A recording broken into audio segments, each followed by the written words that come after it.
Hi, this is Jeremy Reynolds, and I'm with Anne. Anne, thank you for taking a few minutes to be with us.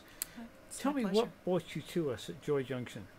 Well, I found myself out of money completely in Africa, and In Africa. I got to Albuquerque through someone that in the family that gave me the airplane ticket to get back. It's a really long story, but I got back, and so I'm here now, and couldn't live with family, and so here I am. Because I have to ask you, try and give me, the Reader's Digest version, but what were you doing in Africa? Well, I had felt that I had been called 7 years ago by the Lord to go to West Africa, and Yeah. so for a long time I was waiting to go. My mom passed away, and I got some money to go. So I went. I have a little girl that I support through World Vision over there. I Uh-huh. went to go see her. Very cool. And how long did you stay over there for?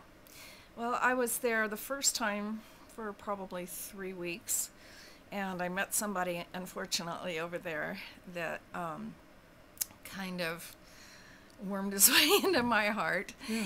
And I ended up marrying him, and I went back to marry him. I went back to Africa the second time to marry him, and then the third time to live together. And that's why I didn't have a return ticket home. Well, so you became homeless or without money in Africa? Yes, Now, where were yes. you in Africa? South Africa, Uh, Johannesburg, or? no, West Africa, Senegal, in a little town called Moor, and it's just south of the capital of Dakar. So you spent all your money over there? You were out of funds in Africa? Yes, That yes. must have been the least been awfully scary. It was pretty scary. Yeah, it What did you was. do the minute you found yourself out of money? Well, I started calling people, family, and contacting them because I wanted to live there.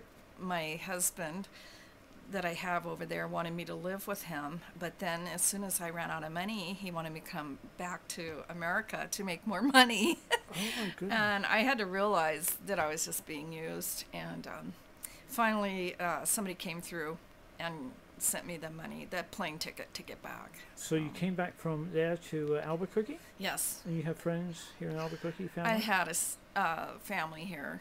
I still have family here. So you arrived at the airport, Yes. and what happened then? I stayed with my sister and her husband for a while, and it didn't work out. So. So the day came when you realized it was where, what?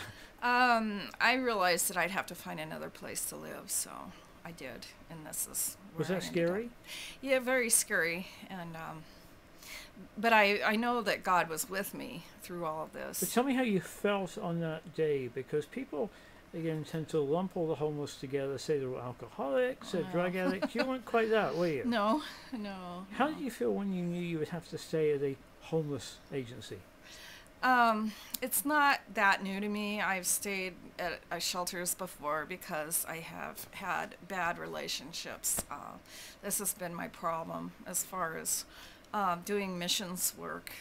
Um, I've had bad marriages, and Yeah. I've had to get away from them. So how had you stayed with us in prior years, or was this your first time? No, I looked you up on the internet. So what was your first day? As you came up the driveway here, did Right. we send the van, or did you come on your own?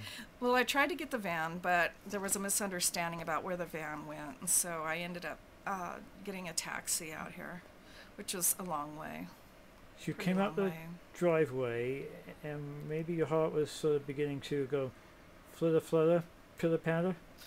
Yeah, when I saw the cross and I realized, this, I just felt good about the place, and sure enough, it was cold when I got here, but people were really nice to me and were helpful. Just the first person I met here was helpful, so that was And good. you're in SIP. Yes. What Yes, made I you am. join SIP? Well, I knew I'd have to build myself back up financially for a while before I could go out on my own.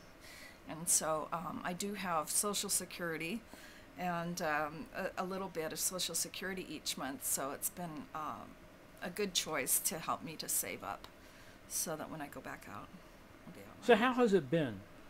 Oh, What's or rather maybe what's been the worst point And what's been the easiest point, the highlight? What's been the highlight and the low light of you being, homeless and staying here? Well, it's always humbling, to find yourself, having to ask other people for, their help. And so there's always that aspect. But it's also God is giving me a new start.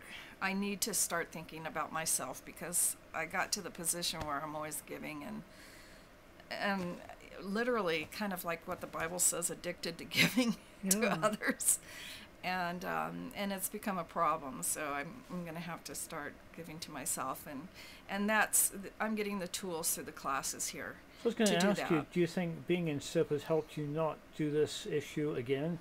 Oh, yes. Yes, I do. I can really feel that there's some real changes being made this time, and that it's starting to sink in, because I think I really hit bottom when I gave everything to others that were just going to stab me in the back, basically. So.